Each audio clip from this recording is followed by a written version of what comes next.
3, 2, 1. Love Talk Radio. Good morning. It is Monday, and today's program is called Monday Moods. It's the start of the week, if you're on a Monday through Friday. Or if you're an entrepreneur like me, you really wonder, when does the week start and when does the week end? And it's kind of a false start and kind of a false ending, because don't you, even if you're employed in a position, find yourself thinking about your work and just kind of rolling it around in your mind? I mean, some people claim that they can really escape from it, and that's fabulous. But for me, and for so many people, there's just sort of a run through, run across, which is why I started this program series where each day has specific meaning and a new title to it. So Monday is Monday Moods. And typically, Mondays are the hardest day of the week for us. Do you know it's the day when we have the highest rate of cardiovascular incidents? People having heart attacks, worrying and ruminating and thinking about anything related to the work week and going back to it. And here's my thinking. If we're going to talk about the Monday mood and we're going to relate it to what it is that happens all too predominantly, then let's talk about what it is in terms of mind-body medicine that would be pertinent to mood. What is mood anyway? All right. Don't you love the phone? Because we have the whole world in here. We have our definitions of everything in here. So I went on here and I looked. What does the dictionary tell us about mood? Well, a temporary state of mind or feeling, especially assigned to the idea of music, inducing or suggestive of a particular feeling or state of mind. But here's the point. It is a temporary state of mind or feeling. When we feel a mood, we can change it like that. How? Okay. You're laying in bed, you get up in the morning, and you think, oh, I don't feel like getting up. Well, stretch and move around a little bit, and then just, give yourself time if you really need it, and then put your feet on the floor and sit up and look out and see something. Hopefully you have a window in the room where you're sleeping. Get up and start moving, start hydrating, start replenishing your dehydrated body, because we do dehydrate over the night. Yes. And then go use the restroom, brush your teeth, wash off your face. I start my day with a nice little cup of coffee, a little espresso kind of cappuccino thing going here today. And I come into my office and I have in here set up for me things that are going to influence my mood. Since I can't see all the people that I know, love, and trust every day, or very often even, given everything that's happening in the year 2020, we're now in August, I have pictures. There's a picture, there's a picture. There's a couple more pictures back there. In here on my desk, I have got work tools, and then I've also got a wall over here to the side that is dotted with many people who I love. They're looking at me and they're smiling at me, or I'm with them and we're smiling together. There's a photograph of a very happy dad, my dad, when he was in good health before he passed away, and another one of my mother, just looking absolutely splendid. There's one of me with a horse that I absolutely love. And those types of things are cues, visual cues that elicit memories of another time and capturing me when I was in a beautiful frame of mind, or that person was, and the energy of that penetrates me and pulls me out of whatever kind of negative mood I'm in or compromised mood that I'm in, and uplifts me. The coffee, I talk on Sensuous Saturdays about what our senses do for us. The smell of this coffee, the aroma of the coffee just elicits a gazillion memories for me that are lovely. I don't have a single negative episode of a memory associated with coffee, so it's a good memory for me. I get up and I put my clothes on. I put on a sundress over a bathing suit because I'm going to start my day out. Well, I've already started my day out with a couple of different calls and some tasks here on the computer. But I start most of my days out in the water, swimming. Somewhere, somehow, I'm going to get into a body of water. I love the color and the feel of it. It all influences my mood. It's a good thing I don't have to social distance from anybody right now. Sniffing my coffee gave me a little bit of a sneeze there. Here's the other thing I'm going to talk about with mood today. So I do these episodes because they really get me into a frame of mind of companionship and sharing, even if it's just me here without a co-host. You're out there. If you're watching, you're out there.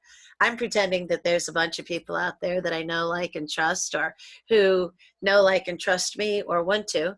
And so it's not a lonesome space, even though I'm here solo. So I've got books. In addition to photos, I love books because books also remind me of people. Now, this is a book written by a gentleman who I've gotten to know over the last couple of years. His name is Richard Flint, and this book is called Breaking Free. And look, it's not more than maybe a half of an inch big, deep, thick. And it's called Learning to Work Through the Negative Events of Yesterday in Order to Live Your Life with Personal Freedom. Now, he's got, let me give you the breakdown in this book, and then I just want to share with you a little bit about this. And I'm going to tell you that the happy story that I have to share is that he and I have been talking about him being a co-host with me once a week. And I love that idea because his messaging and the ways in which he talks to people, you're going to love it. He's got a really warm presence, and he will influence your mood just by the way he looks and speaks to you. And it's delightful. This is 6 chapters. Listen to this. Number 1, every life is a story. We often forget that, but it's really true. Understanding the tapes. Okay, what he's talking about there is that we all have got, because of the story that is our life, we've all got these. He's drawing the analogy of our mindset, the thoughts that we think, we do them repetitiously, and they are the tapes that run in our head. Chapter number 3 is the challenges. And here's an insight for you. The challenges are, what do we do with our story to get a different sort of a perspective about it? And what do we do in chapter 2 in those tapes so that we can create some new tapes so that we can get through the challenges? And in chapter number 4, he very appreciably gives us the process. And in 5, the lessons. And in chapter 6, he closes with some encouragement, and you can do it. Now, here is, I love the layout because it's so simple and straightforward.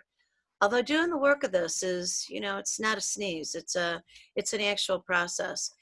Listen to this. This is right smack in the middle of the book in the challenges. And here's what he opens up a particular section with. Your mind is never negative. It is your positive partner who is always seeking the solution. Wow, really? Think about that for a minute. That really is helpful to me. Your mind is never negative. It is your positive partner who is always seeking the solution.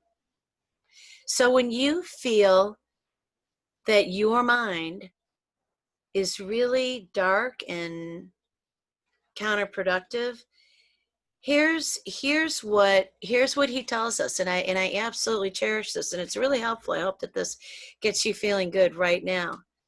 I believe your mind is never negative. I believe your mind is your positive partner who, when given permission, will always take you toward a solution. It is your positive partner who always sees what is best for your life. It is your growth partner who is always focused on what behavior will take you through this part of life's journey. Phenomenal. Now, to really experience this growth, you must be aware of the informational entry point in your life, mental or emotional. You know, these things that we do to ourselves, and that I think Monday offers us a great opportunity to examine so that we can begin the week, begin the day fresh, begin the week with a fervor that is going to carry us healthfully through whatever the challenges are. If we are going to understand ourselves, we really do need to understand when did things get tough? When did my mind need to really start searching for solutions? How old was I when something happened that put me on that course? Maybe it happened when you were itty bitty. Maybe it happened when you were a child. Maybe you were in kindergarten. Maybe you were somewhere in grade school. Maybe you floated through until you were in high school. Doubtful, because we all have things as children that we need to find solutions for. And by the way, that's a grace. That's a gift. That's sacred. Because everything that happens to us that sets us into a negative mindset, if you adopt the perspective that that's your positive partner seeking solutions, think how productive that is. In our life, what we're learning how to do is be problem solvers. I say hooray to that. Absolutely. Your shoe comes untied. Somebody's always been tying your shoes for you. Guess what? Nobody's around. You got to tie it on your own. I actually remember when that happened, and I had to figure out how was I going to tie my shoe. I sat there and I struggled through it. I remember feeling somehow embarrassed that I didn't know how to tie my shoes. And I was, maybe I was like 4 years old. But it was something I really wanted to know how to do in that moment. Before then, it was just always fun to have somebody tie my shoes. But I worked through that struggle and kaboom. And that moment when you learn the solution and you do it and you tie your first pair of shoes, analogy for the rest of your life, you feel this wonderful sense of accomplishment and pride. Now, what does that do for your mood? It's a complete uplift. Here's one of the other things that he tells us. A positive emotion and a negative emotion cannot coexist, because one of the two will be in control, and the controller creates the pathway you are traveling. Think about that for a minute. If you are in your head and you're in your right mind, and you get to influence what path are you going to go down. You're going to go down the negative path, or are you going to let that negative put you on the positive path so that you can get to your solutions? Here's what I vote. I vote that we pay very close attention to his last chapter called You Can Do It. So I'm going to take a sip of my coffee here with you, and I'm going to wish you a great day. And I hope that however you walked into this meeting here this morning, hope that your Monday mood has been lifted up and that you have a great, wonderful Monday mood. 60 seconds. Delicious. Have a delicious day. I will see you here next time.